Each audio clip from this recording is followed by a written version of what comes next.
Merong umorder sa atin sa TikTok shop na taga Zamboanga del Sur. Tag na lang po kita dito ma'am sa comment section, no? Ma'am, ito na po yung in-order ninyo na one bottle na 500 ml. Ayan, may libreng honey dipper and meron ka ding libreng organic lemons. These are organic lemons, 8 pieces. So, ginawa ko ng 9. Basta nagsiksik na lang ako dyan sa inyo. Tapos ma'am, ang binigay ko po sa inyo is mga green pa.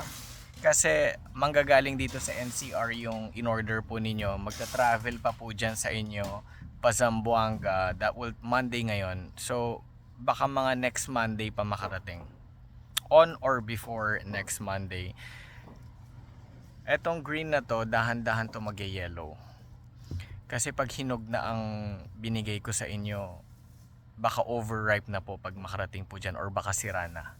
Yan ang problema sa mga organic lemons, madali pong masira. Pero I'm shooting this video pang update lang po sa inyo. Ito po ang marireceive ninyo, in order po ninyo. May libreng honey dipper, yung mga free organic lemons. Ayan po, no? Today po, Monday ang pick up.